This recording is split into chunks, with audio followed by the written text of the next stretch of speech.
So maybe the question isn't, why can't I remember being a baby? Maybe the real question is, what am I choosing to forget right now, just so I can function? And if you can answer that, you're more awake than most adults will ever be. Before I start, I want you to have this single shift in perception, from my memory is broken to my brain is protecting me by design. You've tried. Maybe last week you looked at a photo of yourself at 9 months old, chubby cheeks, a high chair, your mother's hand on your back, and you felt nothing, no pull, no echo, just a stranger wearing your face. It bothers you more than you admit, because if you can't remember where you started, how do you know who you really are? By the end of this video, you will stop blaming yourself for that emptiness. You will see that your brain wasn't being cruel, it was being surgical. And more surprisingly, you will start noticing how the same forgetting machine is shaping your life right now. Your relationships, your habits, even your sense of hope. You have lived roughly 10,000 mornings. You have felt the sun on your face, the panic of a near-miss car accident, the quiet joy of a meal shared with someone you love. And yet, your first morning on this earth? Nothing. The first time you breathed air instead of fluid? A complete void. The face of the person who held you longest, looked at you closest, whispered your name before anyone else did. Gone. Not blurry, not faded, just absent. That is not a small gap in your story. That is a silence at the beginning of your own biography. Here is the disturbing part that most people never hear. It's not because you were too young. It's because your brain was designed to erase the architect before the building was finished. And if you stay with me for the next several minutes, not for entertainment, but for a quiet shift in how you see yourself, you will discover that the same eraser is running right now, inside your head, today, while you listen to these words. For almost a century we were told a beautiful, haunting story. Sigmund Freud said that baby memories are too overwhelming, too much love, too much fear, too much wanting, so the mind locks them in a basement. Repression, he called it, a hidden vault of infant feelings. Think of a time you avoided a song because it reminded you of a painful breakup. That's repression.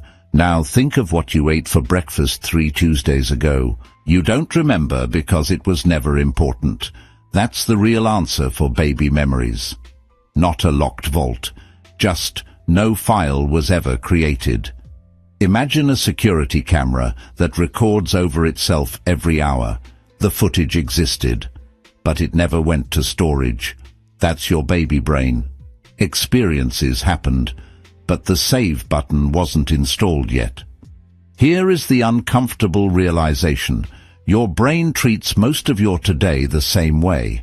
The 40 minutes you spent scrolling last night, gone. The drive to work this morning, erased. You are not broken, you are efficient. And babyhood was just the most extreme version of that efficiency. There is a tiny, seahorse-shaped structure deep in your brain. Hippocampus. Greek word for sea monster, which is fitting because it's mysterious and powerful. This is your memory librarian. It takes raw experience, sights, sounds, smells, emotions, and binds them into a story that can be recalled years later. Let's say you meet someone new at a party. You remember their face a week later because your hippocampus filed it. Now imagine that librarian doesn't show up for work until you're 2.5 years old. That's the reality. The hippocampus is one of the last brain regions to mature. So all those baby moments, your first bath, your first laugh, your first fall, happened without anyone taking notes. Have you ever woken up from a dream, known it was powerful, but couldn't remember a single image? That's close to the baby experience. The feeling remains. The file does not. This is why you can learn as a baby. You learn that a warm bottle means safety. You learn that a loud noise means fear. But you can't narrate those lessons later. The lesson stayed. The memory left. Your body remembers. Your mind does not. Here is where it gets genuinely strange. To remember something as mine, you need a self. You need a stable I standing in the middle of the memory, looking around, saying, "That happened to me." Psychologists place a dot of lipstick on a toddler's nose and put them in front of a mirror. At 18 months, the child touches the mirror, trying to wipe the dot off the reflection. At 24 months, the child touches their own nose. They understand, that's me. That moment, self-awareness, is when lasting autobiographical memory begins. Before that, there is no main character, just a camera floating through a world without an owner. Think of a dream where you're watching yourself from above.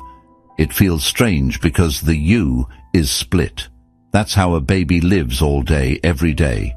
Experiences happen, but there's no one home to claim them. You are mourning memories that never had an owner. You were a witness without an identity. Like watching a beautiful film in a language you don't speak. Then years later being angry that you can't quote the lines. Memories are not videos. They are stories we tell ourselves inside our own heads. And stories need words. I was cold. Then I cried. Then she came. Try to remember something that happened to you last week without using any words. No inner monologue. Just pure sensation. You can't, because the moment you reach for a memory, you narrate it.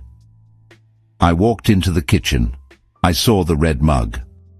As a baby, you don't have language, so experiences happen. The soft blanket, the sour taste, the sudden bright light, but they never get labeled. Without a label, the brain doesn't know what to keep.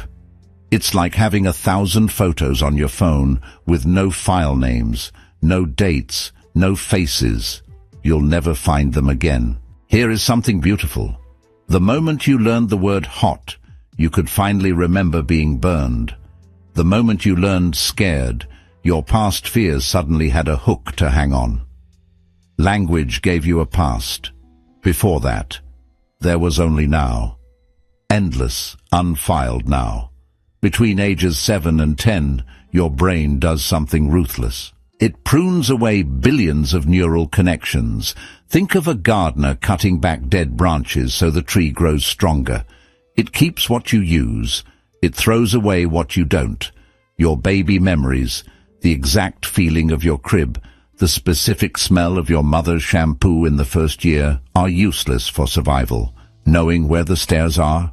Useful. Knowing your mother's face so you can find her in a crowd? Useful. Knowing the texture of your baby blanket? Not useful. So the brain deletes it. Permanently. You didn't lose those memories. Your brain murdered them for efficiency. And here is the hard question Friedrich Nietzsche would whisper in your ear. What are you forgetting right now about your childhood, about your old wounds, about dreams you once held, because your brain decided it wasn't useful for the person you're becoming?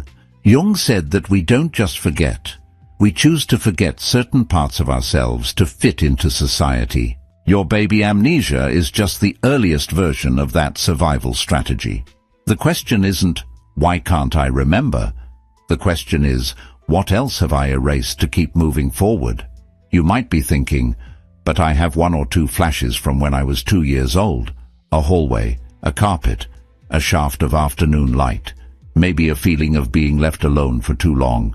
Yes, those are called island memories. No story, no before or after. Just a single frame, a smell, a temperature, a knot in the stomach. Why do they survive when almost everything else is gone? We don't fully know. But here is the eerie part that research keeps finding. They are almost never happy. They are often fear, shame, confusion, or sudden cold. The brain seems to keep the warning labels and burn the instruction manuals. That tension will stay with you for the rest of this video. Why does your nervous system keep the uncomfortable fragments and drop the peaceful ones? Answer in a few minutes, and it may change how you listen to your own body. Here is the deepest layer. Even though you have zero memories from being a baby, your body learned things. Your nervous system was being programmed like a small, terrified computer. Do you hate loud noises for no reason? Do you feel panicked when someone leaves the room without saying goodbye? Do you sleep better with a small light on, even as an adult? Those are not personality quirks. Those are baby lessons. Your brain didn't save the memory of the loud vacuum cleaner or the sudden darkness, but your body saved the response. Tight shoulders, faster heartbeat, a need for predictability. The Stoics believed that we are not ruled by memories but by impressions. Babyhood proves this. You have no memory of being dropped or startled or hungry, but you have the impression, the faint echo, the unexplained reaction. That is not a flaw. That is your first teacher, still whispering. Imagine if you fully remembered being born. The pressure, the cold, the blinding light, the separation. That would be trauma so deep you might never want to be held again. Nature is not stupid. Forgetting the pain of infancy is a survival gift. It allows you to attach to your caregivers without resentment. It allows you to trust the world even after a difficult start. Think of childbirth itself. Mothers often forget the exact intensity of the pain within months. That's not a coincidence. If they remembered perfectly, fewer would have a second child. Nature erases what would stop you from moving forward. Your amnesia is not a design flaw, it is a mercy. You were given a blank page so you could write your own story without being haunted by the first chapter. Pause for a moment. Imagine your baby brain as a house being built while you're already living in it. There are no doors yet, no roof in some rooms, and you're asking, where are my old photo albums? The answer is gentle but firm. There were never any albums. Just blueprints that kept changing every week. You cannot lose what was never saved. We still haven't fully answered. Why do some bad baby feelings stay when happy moments vanish? That question is still hanging in the air. Hold it lightly. The final lock opens soon. You've heard Freud's old story. Now hear modern neuroscience. Studies from the University of Toronto and Stanford show that infant rats remember fear associations for weeks, but not the context. Their bodies know to avoid a certain smell. Their minds have no idea why. You are the same. Your first 2 years are not a mystery. They are a silent partner, walking next to you every day, never introducing itself. Here is the release, the answer to that hanging question. Those island memories, the flash of fear, the shadow, the sudden drop, the unexplained shame, they survived because they were useful for survival. Your brain kept the warning label and burned the instruction manual. Happiness doesn't need a warning label. Danger does. But here is the deeper anchor, the one Marcus Aurelius would write in his journal at night. You spend your adult life trying to reach back to a time when you had no worries, no bills, no heartbreak, no betrayals. You call it innocence. You call it the good old days you can't quite touch. But your brain calls it something else, an empty hard drive. The peace you are looking for was never in the memory. It was in the fact that you didn't need to remember. You just were, fully, completely, without a narrator in your head telling you what it all means. So maybe the transformation is this. Stop chasing your first memory. Start noticing what your brain is currently choosing to forget. The small arguments that don't matter, the little shames you rehearse at 2 a.m., the old versions of you that no longer fit, the dream you gave up, the person you almost married, the city you left. That forgetting isn't loss. It is your mind making room for who you are now. And that, in a strange way, is the most faithful memory of all. Not holding on. Growing. If this felt like a door opening in a quiet room, not slamming, just creaking a little, Don't subscribe to get more facts. Facts are cheap. Subscribe because your next question should be, what else is my brain hiding from me for my own good? And the next video answers that. It's called The Memory You're Not Supposed to Find. It's about the one memory every adult has, the one they avoid, the one that shapes their decisions, the one that lives under the tongue like a hidden stone. Click it when you're ready to feel a little less alone in your own head.